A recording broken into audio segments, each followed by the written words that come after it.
2 step forward, 1 step back, 3 steps forward, 5 step back, and then you make a quantum leap.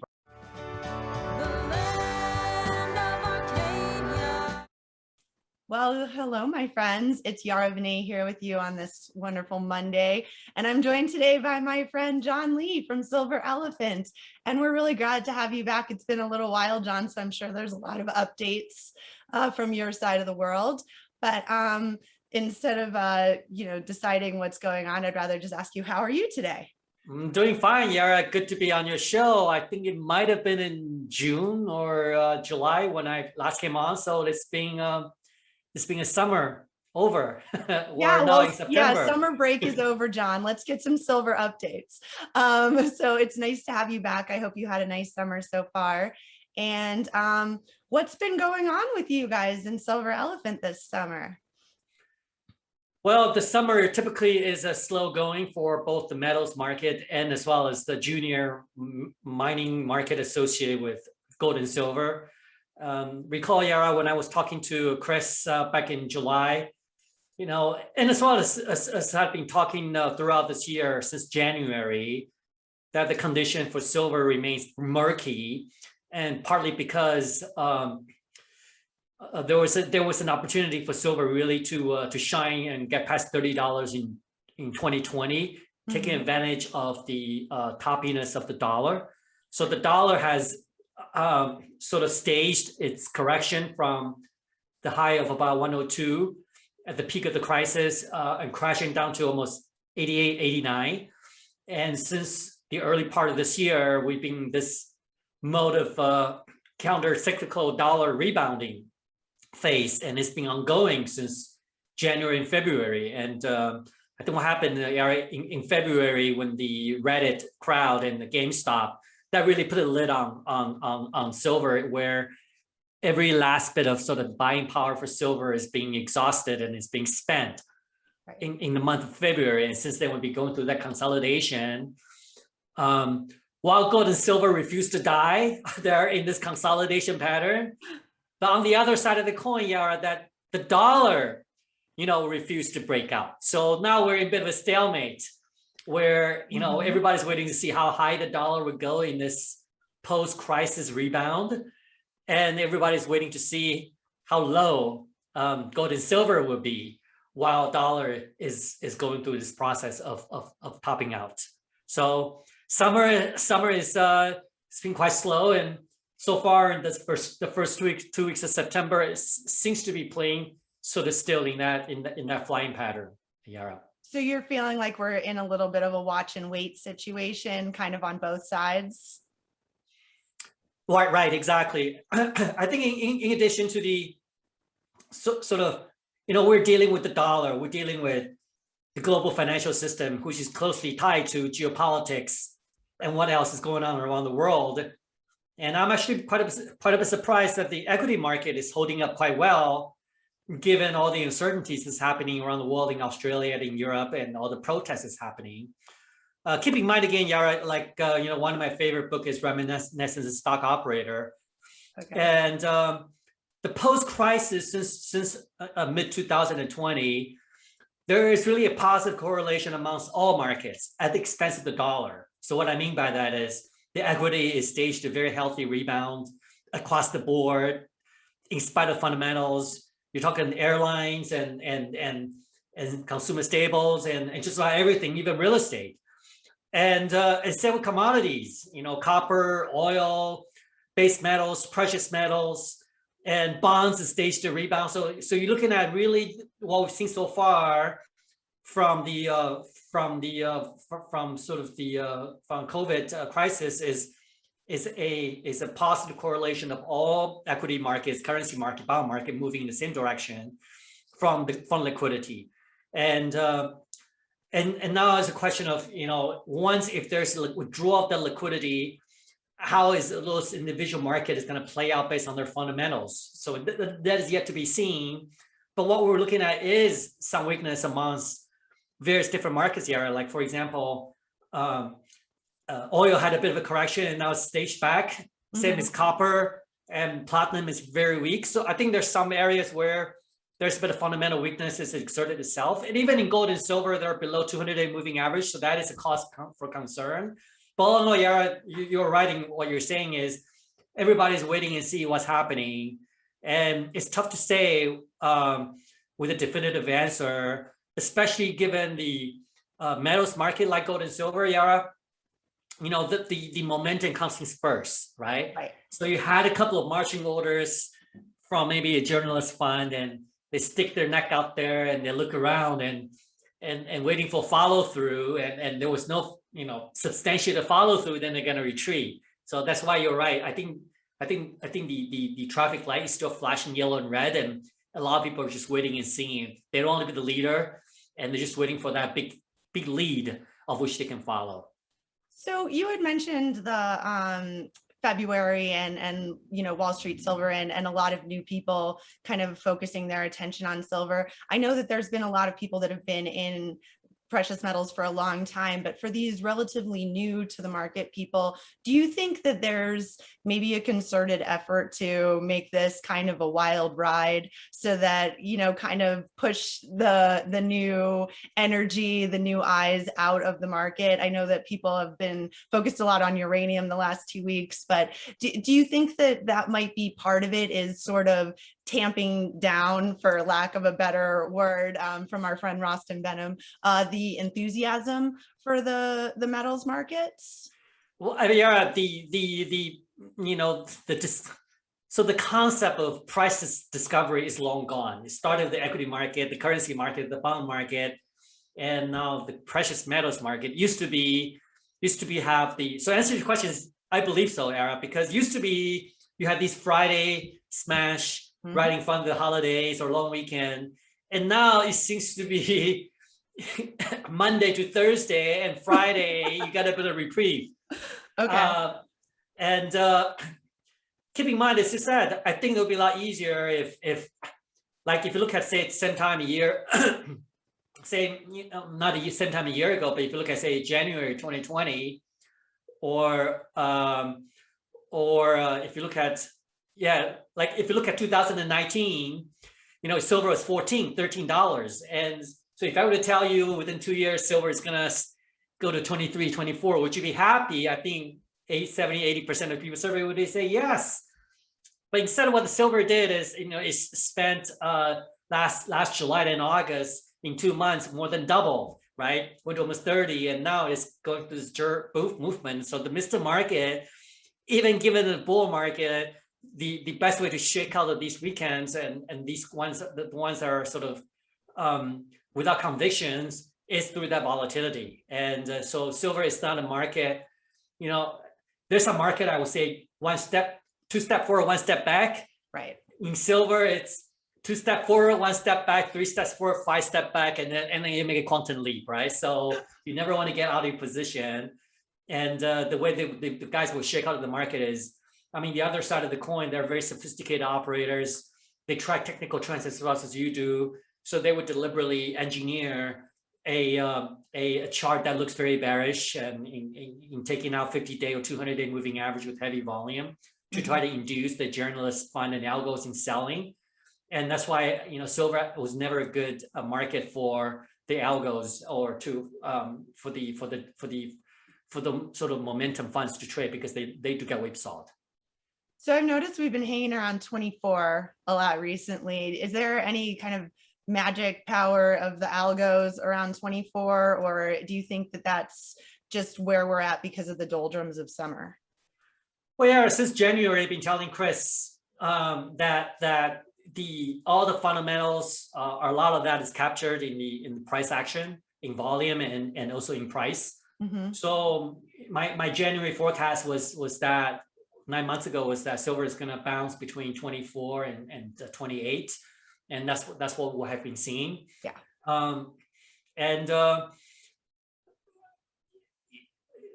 What's interesting is if you look at gold, I think a lot of times silver followed the gold's lead. Given silver is just a tiny market, you're looking at billion ounce of supply. That's only $25 billion in nominal volume in supply and demand. But if you were to follow gold, on the dollar down market, gold is supposed to go up, but it's being managed. But even on a dollar up market like today, but gold is refused to go down. So it's kind of like the movie Matrix, where Morpheus is being captured, and the guy just been pounding down him and doing all sorts of torturing him, but the guy refused to die. And that's the feeling that I have for gold, where though it's lurking beneath that 200-day and 50-day moving average, technically it looks quite weak, but it just refused to bulge.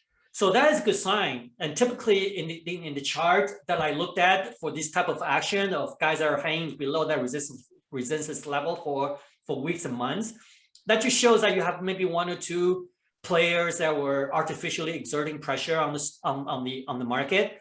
But sooner or later, the fundamentals is going to give that manager is going to give way to the fundamentals, and you're going to have a spike up. So I would say watch gold closely. It's being managed at just under 1,800, but it's lurking right beneath that 200-day moving and 50-day moving average. Both are at about 1,800. Okay. For silver, is a little bit weaker in that 200-day is 25.80, so it's around 10, just under 10% from here, and the 50-day moving average is around where we are. So it seems to me that sort of the markets are waiting for a sign to resume its bull, it's potentially possible if you look at where dollar is, that I think the dollar is, there's a lot of congestions at about 95 to 96 level, and that's I think where the dollar as high as much as it would go in this counter-cyclical rebound from the current 92.5. If that event were to happen, I'm not saying that well, but it's a possibility, especially if it's on geopolitics event that will play out in the fall. If dollar were to go to 95, 96, it's potentially possible for silver to spike down to the $21 to $22 level. So that would actually spell bullish, because every time you have these sort of artificial breakdown, that's when the breakout happened, just like in March 2020 when silver went to 12, then went to 30.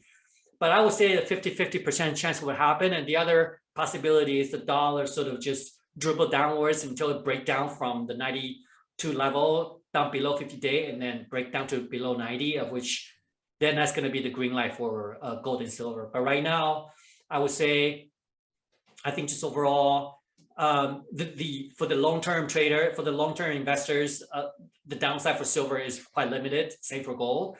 But the upside is a lot more to come. I mean, if you look at fundamentals speaking really quickly, and I was looking at some of the fundamentals in 2010, post-financial crisis, silver topped at $50, and back then there was 10 million. Let's forget about money supply for a minute, because the guy has $50 on the street. He's not going to buy silver, but there are 10 million. There are 5 times more millionaires today than it was 2010. So there are 50 millionaires. 50 million millionaires, 50 million millionaires. Whereas in 2010, there was only 10 million millionaires. So you can see there's a lot of discretionary spending that are yet to be in silver. And a lot of guys get their hands burned, and they're going after some other easier targets like uranium, for example, which fundamentals are not bad, but I would say silver is a lot better, but they just get their hands burned. They'd rather go for places where easier money is made. But I think eventually it would just be too hard to ignore. If oil continues to be 70 and uranium is at 40 and then copper at 450, it would just be too hard to ignore. Where last time gold is 1,800, silver is 50, and silver now is only 23. So I think both fundamentally, technically, they're just waiting for that moment to exhale, and it'll be some momentous event. Whether it could be catalyst driven on some specific event, or it could be just quite natural of a guy that chooses to step in, like I said, put their neck out there and then see if there's any followers. And the longer it's going to come out, because liquidity fundamentals continue to be bullish, that I think once that resistance level does get taken out, the bounce and the spike will be a lot quicker and bigger in magnitude the longer the wait is. Great. Well, I appreciate your perspective on that. And you used one of my favorite words, which is fundamentals. So it seems to me like the fundamentals for silver are as good, if not better, than when I was first introduced to silver by Chris in 2019, like you said, when it was around 14. And the push for green energy and a lot of solar and just Yes, there's becoming mandates on the amount of certain kinds of energy that we're going to need. And I know that's pushing uranium a little bit potentially, yes. but I think for silver, that feels to me like the fundamentals are even better because there's going to be more industrial demand. And so I was wondering if you could kind of, for anybody who's new to silver, kind of lay out why the fundamentals are something that, you're excited about. Well, yeah, silver has got that particular dual personalities of industrial versus monetary. Mm-hmm. And around 60 to 70% of that falls into industrial. That'll include solar, medical, photography, and conductivity, electronics, etc. However, as I've been talking for quite a while now, it's always the investment demand that drive the prices, that spike the prices. Right. And the mainstream analysts never put a $50 price tag, and because they always analyze the fundamentals. But that investment demand is the one that always drive the prices, even in the case of uranium or cobalt back in 2017 when cobalt went up 4 times, not because people buy cobalt for batteries, but because instead of vanadium back in 2018 when vanadium went from $3 to $40, always those speculators. And yeah, the reason is this: when you're an industrial user and the price spikes, they would defer their expenditures. They would find substitutes. So these industrial users are always quite fairly price elastic. But whereas investment demand is quite the exact opposite, that as the price go up, more people will buy. Oh, yeah. So it's always those people that were, in 2011, to stick with silver, it was Eric Sprott and along with some Asian investors that try to corner silver physically, and I think they went to the market and buy 50 million ounces of silver, and it's not a lot, it's like $700 million, and that drove this physical market up and shortage, and so that caused JP Morgan to accumulate around 200 million ounces in reserve. So this time around, maybe a little more difficult. Mm-hmm. And same in 2004, if you look at what happened to silver, it went from $4 to $12. It was the U.S. Mint run out of strategic reserve. Again, that caused that investor frenzy to hoard silver. Mm-hmm. And I think this time around, it's not going to be any different. Yes, there's a lot of silver, around 20%, 100, 150 million ounces today that go into solar application. And solar is the fastest growing power generation growth in the world, mm-hmm. as well as in the United States and in China. But on the other side, the per ounce silver that goes into a solar panel has gone down more than 50% because of the technological breakthroughs. Mm-hmm. So I would say in the future going forward, again, you're going to see these pretty steady demand in silver. It's not like platinum where it'll go, some of the usage, or lead will go away. For silver, it's always going to be there because it's a diversified range of applications for the modern world. But it's always going to be that diehard silver guys that's going to steadily eat away that supply until that inflection point that come. And I don't think it's going to be far away. It's going to be really dictated, Yara, by the path of the dollar. And the dollar has been rebounding for almost more than 6 months. And in the post-financial 2009 financial crisis, it peaked about, the rebound lasted about 9 months. So I think we're about there. And coupling with this September's traditionally strong season for gold and silver. So it's been lackluster in the first 10 days. The jury is still out. There's a window of opportunity for gold and silver, even though it's running out for this momentum months of September. If not, we might have to wait until January to March. That's another window of opportunity for gold and silver to show its true color. And I think this one is going to be a big one. If the dollar peter out and silver is going to be basing off around 25 and gold is around $1,800 level, these are major resistance level. Once they take out, I think gold can easily top another 30% from here. Whereas for silver, it could challenge the previous highs of $50 in a hurry. And using my millionaire sort of analysis, you could be looking at up to 2 to 5 times the high from the previous peak of $50, and that would be $100 to $200. It's not a reasonable target. We just have to sort of go one step at a time. Well, I think that's how we get everywhere, right? So it'll be fun to watch that.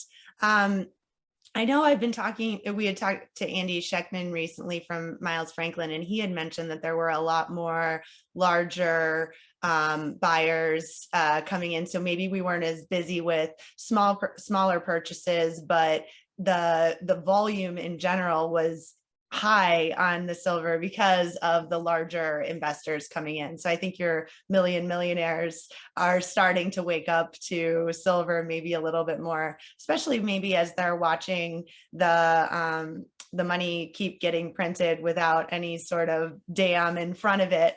But what's your Absolutely, thought yeah. about that with all A of quick analogy, I can't really sort of I can't overemphasize this point about momentous investing for metals especially. Mhm. And it's almost like an epiphany moment. And now you have a lot of guys that are just looking at the light, which flashes red. And you have, even though there's no cars on the left and the right, but then guys stick their neck out, but if there's no follow through, then they're gonna leave and look for somewhere else. There's easier money to be made. Mhm. And that's why I see these pockets of different sort of investments. And given there's no yield for any investment instrument, you're really just speculating. So I think what we need is, again, some lead orders with a very strong follow through.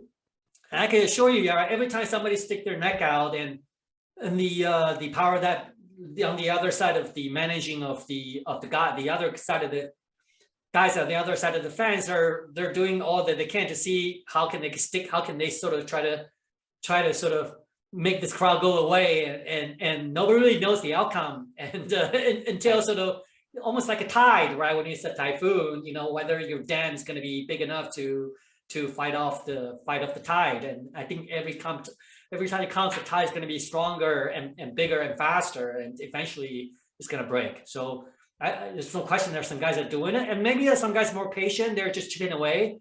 Mm-hmm. And I think technically, like I said, it's lurking right beneath that resistance level. And I think, in the next 6 months, we should have, once the dollar sort of toppled out at 95, 96, which should happen within the next 6 months, mm-hmm. then that big run for silver and gold would ensue. Yeah.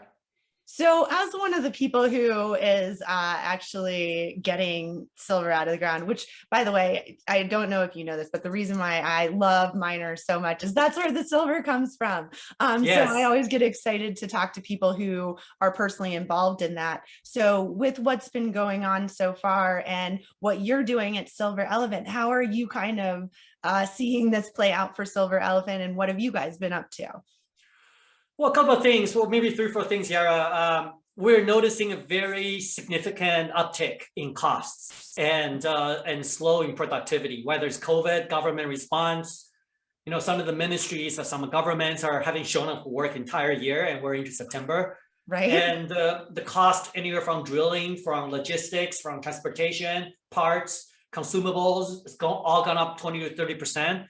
So I think at these current prices, hard to see that any mining companies would be making good money, and I really think that's yet to be seen. And I'm seeing some of the news out there where hourly pay for McDonald's employees are up to $15, $18 an hour, and I don't think these are temporary phenomenon. I think that's the first thing. The supply is going to be curtailed, and it's going to be throttled because of the rising cost. Okay. And the miner is going to have to think twice before making $1 billion.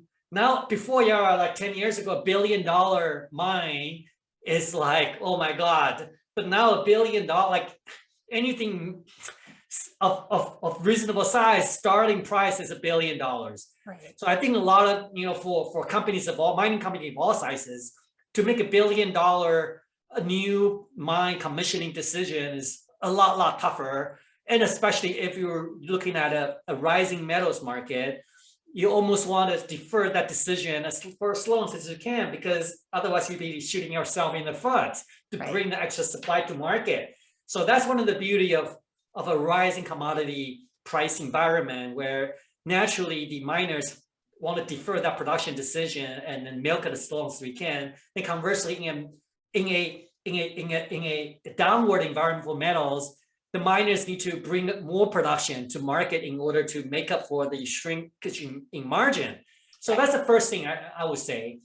And secondly, I've been in the industry for 15 years, and a lot of the mines or deposits used to be considered marginal and not be looked at, and now they're considered first tier because it is extremely difficult to find a precious metals deposit. Silver is a byproduct, so it's a little difficult to, it's more difficult to sort of assess. But if you look at gold, for example, because we have, Elephant has a gold project in Bolivia, and we drilled a year ago where we got a gram of gold, and we're pretty excited. And now we're going to be drilling again this year after some geophysical survey. But Yara, in today's world, 1 gram of gold is considered a pretty good deposit. It has a good foundation, a potential. But 1 gram of gold per ton, a ton of rock is 1 million grams. 1 million. So I'm looking at some of the core of our drill results from other deposits, and that's, the core looks good, but it could have no gold and no silver, because I mean it is I really pay a lot of dues to our geologists and people in the mining industry. It's not an easy thing to find a deposit with 1 gram, which is 1 millionth of content in a ton of rock. 1 gram out of 1 million grams a ton in content. It's not an easy industry, and so I think that's something to sort of take into consideration. And last point I want to just bring up is, while we're going through this sort of excruciating consolidation phase for silver, that's part of the reason Elephant picked up a nickel asset, and we got a lot of bashing for our existing shareholders. But we really sort of took that bullet for the short term, even though we could be sitting at $10 million and be sipping margaritas and drill a couple of holes. But we choose to deploy the capital because we're believing in a very bright future in nickel, partly because nickel is the de facto standards for batteries. And you're looking at all the automakers, like the Audis, Volkswagens, even Ford, are phasing out ICE, internal combustion engines altogether by 2030. Right. That is the future, and we're not going to go to the merit of those because I own a 12-cylinder car, but that is the future, and the market's clearly spoken about, and the nickel is being the de facto standards and in performance and in durability and in technology. So I think outside of those people who's maybe got bored of looking at the silver, I think nickel is a great market. Fundamentally, it's just breaking out of the 9-year consolidation. So that's something that we are doing a lot of studying, and we are putting a big stake, Silver Elephant, into nickel exploration. That's great. So it sounds like you are sort of rolling with the current trends and keeping the balance and things that you can count on and things that are a little bit more speculative. But you have a lot of silver in the ground though, right? So that's part of kind of the longer term plan for Elephant.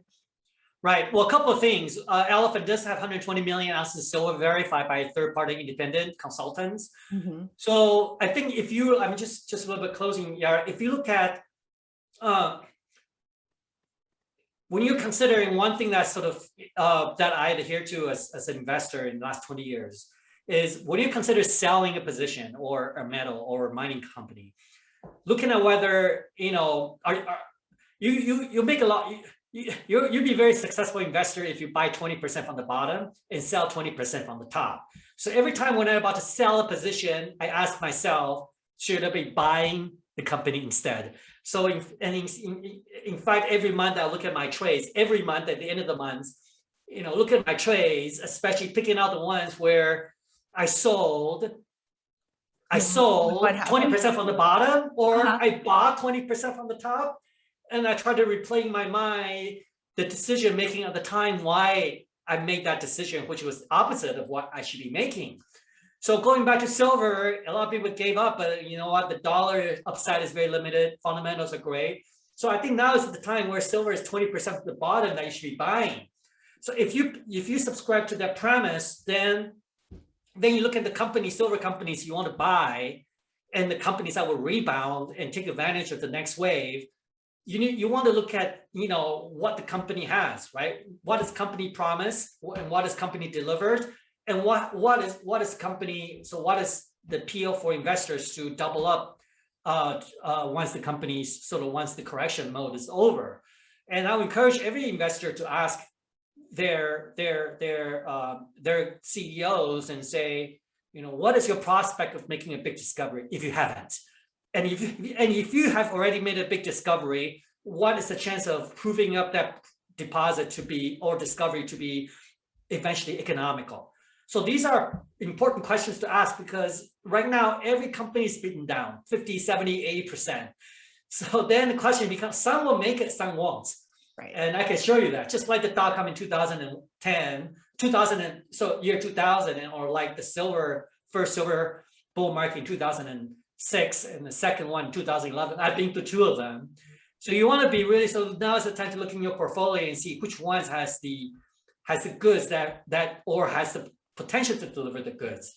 So now is the time to assess, because now everybody is down, baby is being thrown in the water, and you got to be able to sort of pick the horses that is going to be able to revive, and some will make it this time around. So just be keeping note of that. But in terms of the direction of silver elephant, is that we made a news release just a month ago, and we really heard a lot of our investors. They really want to be able to, especially from institutions that have specific mandates, like we have a green energy fund that want to buy our stock for nickel, but that could not because they have a silver that's in Bolivia, and that maybe is not to their appetite. And same with silver guys that are willing to take the back in South America, because that's the largest production of silver come from in Peru and Mexico. Mm-hmm. But then they have done their due diligence, but they don't want to have vanadium or nickel in their mix.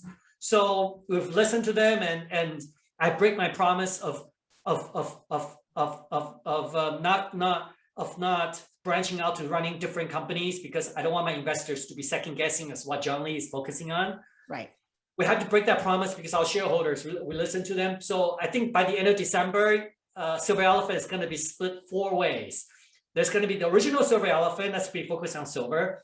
There's the Flying Nickel Mining Company that's going to be focused on nickel, and that's got a $50 million investment in the nickel project. There's going to be a separate company called Vanadium, Nevada Vanadium. That's another collectively $40 million of investment in that vanadium project. That's to do with renewables. And then there's going to be an investment company called Battery Metals Royalty. And that is going to be actually the vehicle of my future, my focus on. My passion is really in macro, in investment trends. And mm-hmm. we have met some great, terrific people in the last 13 years while managing a mining company. So we're going to pick and select the best people to run each mining company, but I'm going to gradually relinquish all my roles in all of these companies to focusing on making investments and catch up the early trends, and then to be managing a royalty and investment company in that 4th company of which spin out. So we're quite excited about that. Currently, Elephant shareholders own all of these assets. So you're going to end up getting shares of these individual spinouts. And the only way you get diluted is if Elephant does the financing, and we're going to do our best to get the best valuation. So there's going to be some dilution, but nobody gets penny stock shares or getting something for nothing. Everybody's treated equally. There's no insider suite rounds or insider getting some founding shares. It'll be there's no shells of which we are vending our asset in there, and the shares of the shell gets a free ride. There's none of that. It's organic spinouts. And we're looking to update the shareholders further in the weeks to come.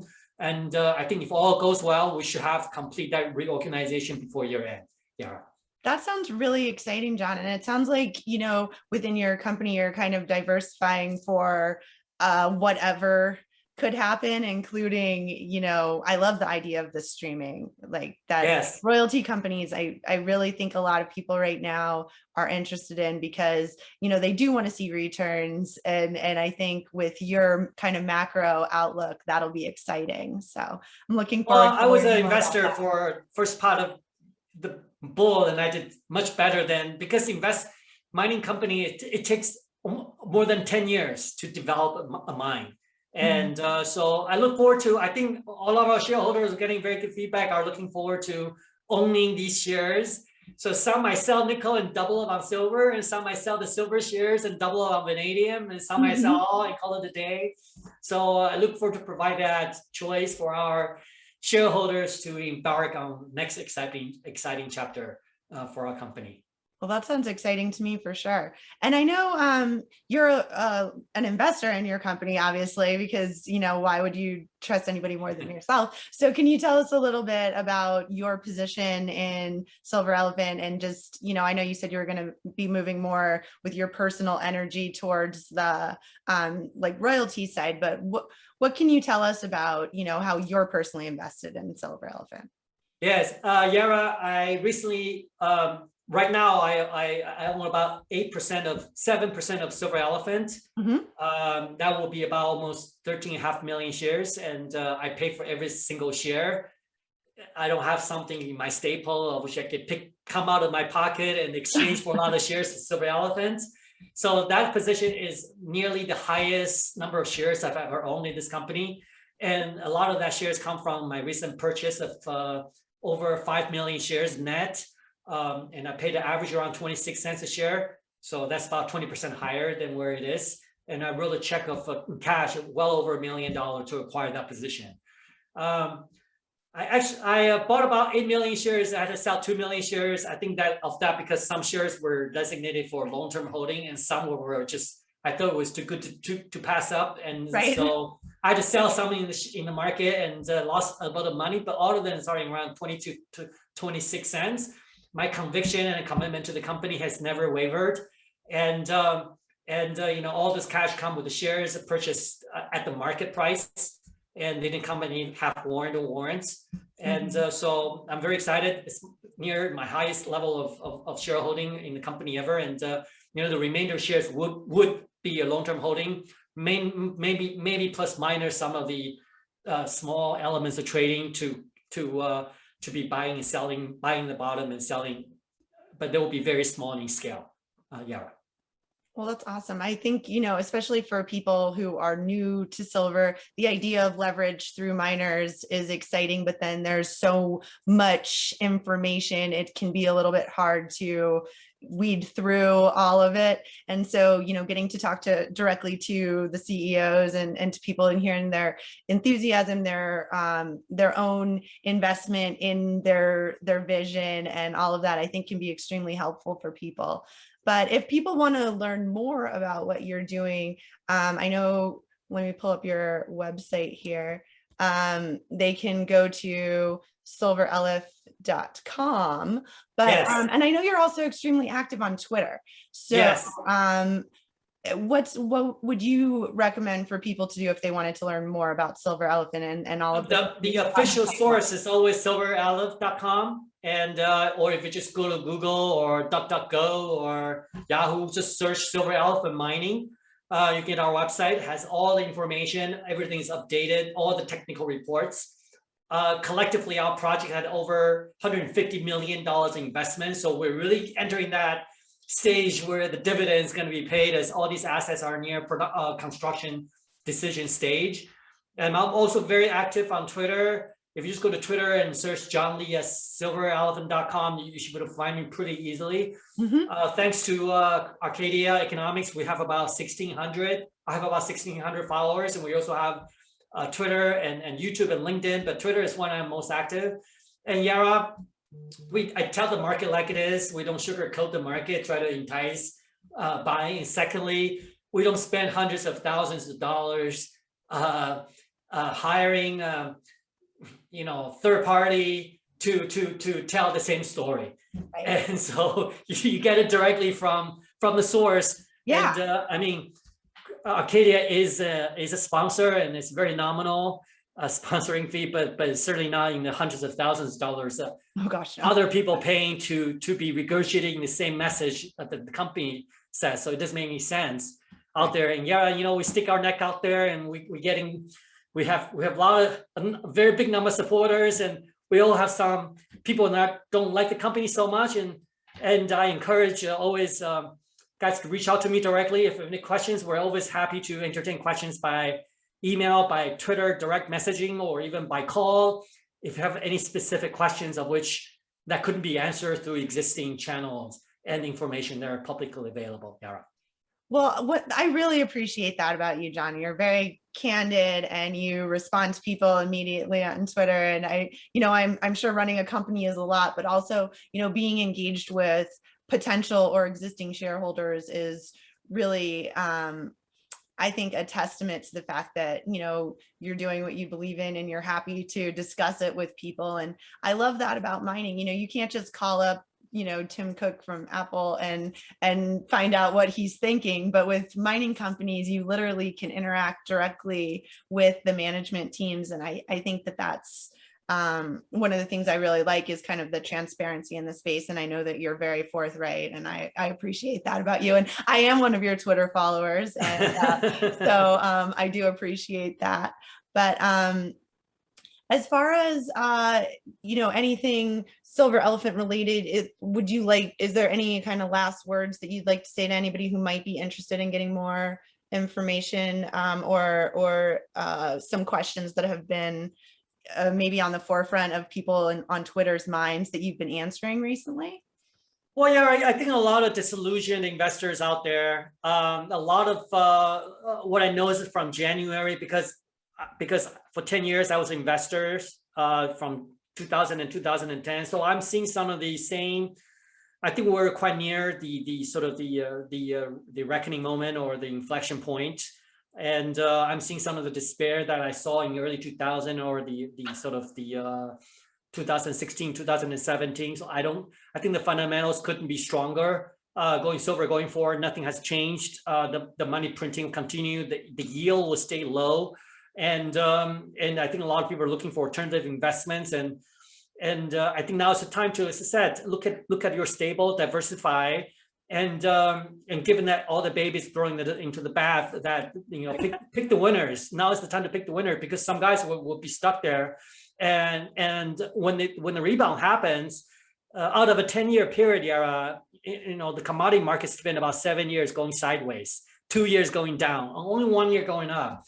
So if we were to miss that window 1 year to capture that window, either maybe because, picking the metals trend is already, timing is hard enough, but if you're going to have to pick for some company's specific event that doesn't overlap or coincide with the positive metals window, then you're really going to be missing out on that. So you don't want to be riding with companies that are going through some politic permitting issues.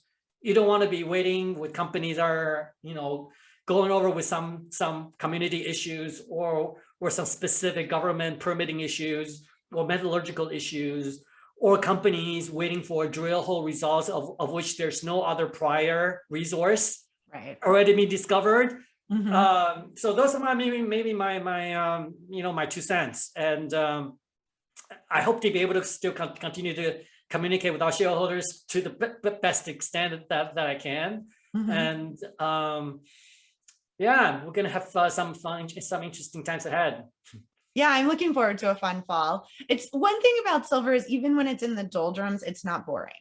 So I am always happy to learn more, broaden my scope of knowledge so I can be a better investor. And also, when I learned about the fundamentals, I personally kind of went all in on silver, because why wouldn't I want to do that?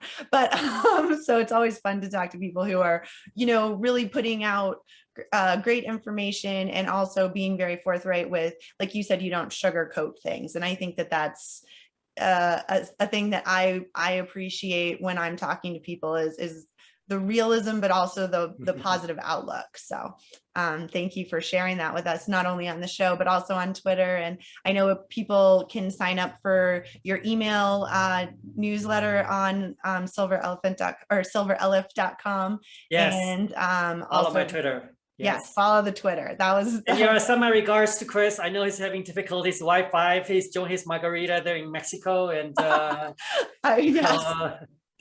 I think it's a nice well, and he's getting ready for Silverfest too also, and I'm heading down there to do that as well. And it was so fun having you as part of that last year, and it's going to be a great party this year. We're really celebrating silver in a way that I don't think any other conferences necessarily do. It's really more of a party where, all of the people who really are in this space can kind of come together and talk, share experiences, talk, and I think it's really, community growing is so important for all of us as well, because like you said, there's a lot of new people, there's a lot of kind of manipulation of their feelings, their emotions through the price manipulation as well. So I think, it's nice to get to maybe outside of the what's happening right now, where we all wait and like refresh on the charts, Yes. to talk about why we really got into this in the first place and where we do see it going. So, well, Yara, let me conclude. Like a lot of times, let me keep an example, okay? It just resonated with me there.